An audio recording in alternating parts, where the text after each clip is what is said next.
Ayos ba yan, di ba? Madali lang yung screw kaysa ribit.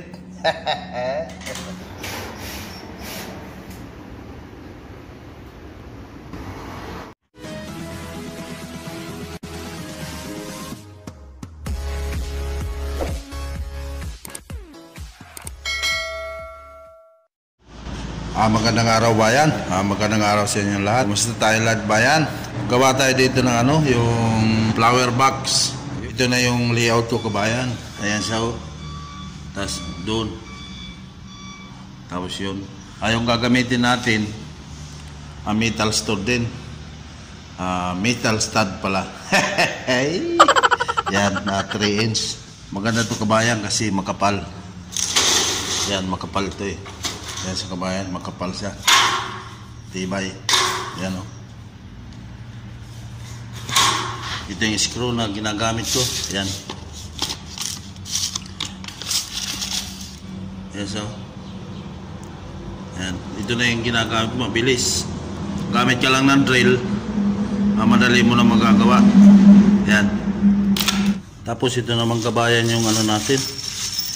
Ito yung panglagay natin sa pader para tumibay. 2 inch ito na screw. Star yung niya, screwdriver, star. Tapos ito naman, roll plug, 6mm. Ang tawag nito sa atin, Tox. Yan. Tsaka yung drill natin, 6mm yung bit. Yan. Gunting, hulog. Ito yung hulog dito, meter. Tapos yan, level. Sige kabayan, simulan natin. Dito.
hindi siya gano'ng nakalabas kabayan kasi flat yung ulo ng screw.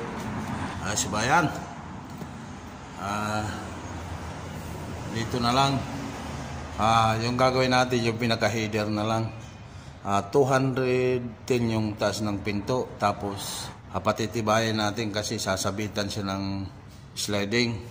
Pero ang gagawin ko, gagawa ko ng hamba.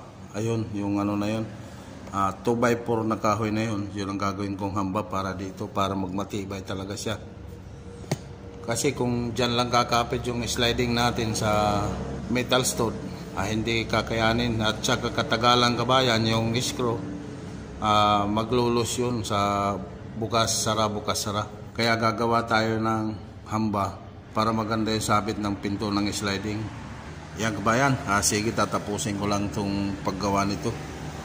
A few moments later. Yan na kabayan, ayos na yung ano natin. Yan, drywall. Yan, andito. Yan, may sariling ano to, ceiling para hindi makalabas yung lamig ng ano, easy. Ayos na ba yan? Ayan. Pagkatibay oh. Siya.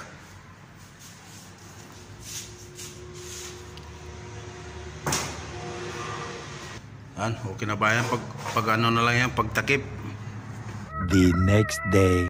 Ayan na ba yan? Tinakpan ko na yung ginawa natin ditong ano, box. Ito kailangan doon takpan kabayan para lalong maganda yung kapit nung frame ng glass. At saka kailangan din itong takpan kasi yung masilya hindi naman yung kakapit dito. Kaya kailangan din ito ng hardiplex. At tatakpan din natin yan. Kaya nakalabas dito ng 6 mm o half centimeter.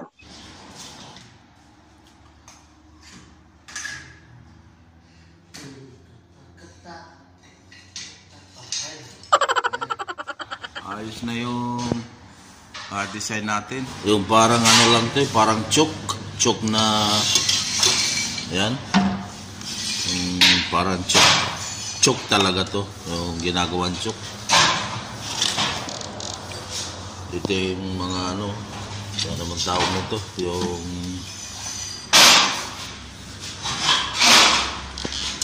ayos. Ito naman yung pan-design natin sa medyo gitna. Ayan. Tulad yan, no? Ayan ba yan? Ayan. Madali lang ikabit pero mahirap. Madali na mahirap. Tapos yung pinaka ano na yan, didiretso natin dito sa kabila. Sige, gawin natin ba yan? Yan ang kabayan yung ginawa nating ano, drywall. Yan na siya. Yan. Nalagyan na siya ng salamin. Tapos nalagyan ko lang mga design dyan sa taas. Dinikit ko lang siya. Gamitan ko lang ng silicone. Ito na kabayan, drywall natin. Yan. Tapos may sliding na siya, salamin kabayan. Ito. Tapos nalagyan ko na rin siya sa loob ng ano, floating shelf. Yan siya kabayan. Hehe.